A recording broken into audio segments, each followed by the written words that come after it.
They say the streets of New Orleans sing, that you can feel the jazz in your bones, smell the gumbo on the breeze, and hear the ghost hum spirituals beneath the clack of a streetcar. People always say how much they love New Orleans. They come for the music, the food, the spirit, but they stay for the soul. It's the only city where you don't just live in it, it lives in you. But here's the thing, to really love this city, you gotta know what it's made of. Because beneath the rhythm, beneath that second line, is a silence we never made peace with. Because the bricks in this city weren't just laid, they were sold, and so are we. So let me tell you something that they don't tell you about on those ghost tours. New Orleans wasn't just another southern city with slavery, it was the headquarters, the hub, the heart of the domestic slave trade in the Deep South.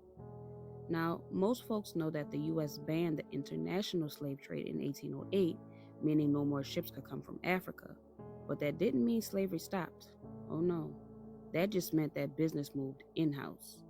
So instead of bringing slaves from other countries, they started selling the ones who were already here, born here, raised here, and ripped away from everything they knew.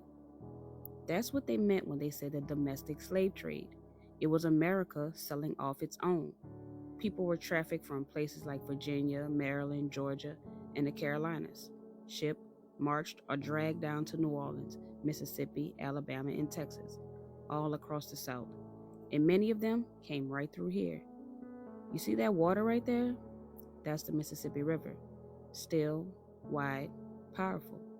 But don't let it fool you. This river has carried more than ships. It's carried bodies, it's carried tears, and it's carried the cries of mothers and the chains of men. The story this water holds could drown you. They say between 1808 and 1865, around 2 million black men, women, and children were forcibly moved across this country. 2 million. That's like every single person in Philadelphia gone. Like waking up and the entire city of Houston or Chicago just vanished overnight. Can you imagine that? Can you imagine the mothers who never saw their sons again? The husbands who lost their wives with no goodbye? The little girls crying for their sisters, not knowing they'd never see them again?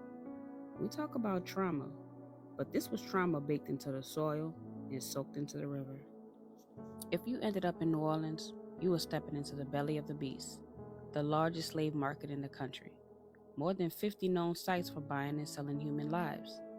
But here's the twisted thing about New Orleans. It wasn't just a city of chains, it was also a city of contradictions. Because while enslaved people were being sold in the streets, there were also free black people walking through those same streets, owning businesses, buying property, raising families. Some of them had even bought their own freedom. Some had been born free. It was one of the largest free black populations in the South, right here in New Orleans. So imagine that. Imagine being chained up in a courtyard, waiting to be sold, while someone who looks just like you walks past with their head held high, one living free and one about to lose everything.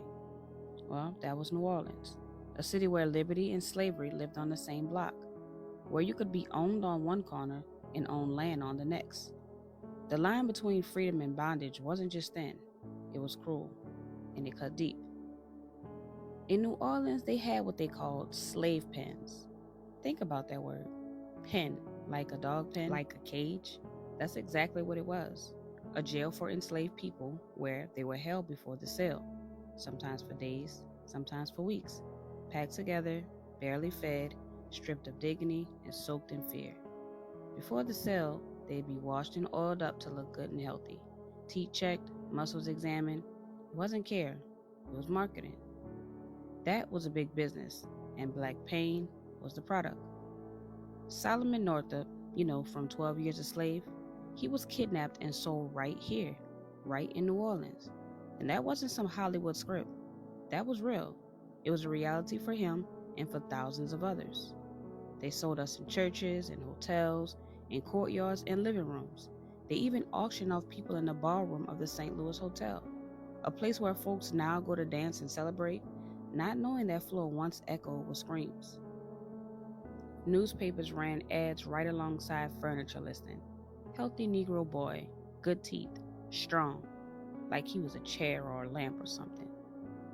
And if you're standing here, near this spot on Charter Street, you'll find a historic marker quietly acknowledging what happened. but it ain't nearly loud enough. It don't scream like it should. And if you look across that river, right there at the Algiers courthouse, you'll see another historic sign. Now, that courthouse was also used as a slave market. Same story, just a different side of the river. Same system, same pain. So, y'all already know, they don't like to teach us this. They skip over it in the textbooks. They want us to forget. But here's the truth. New Orleans is full of stories. There's not a block you can walk, not a corner you can turn without standing on top of somebody's memory. Sometimes a celebration, sometimes a horror. This city has layers, and some of them still bleed.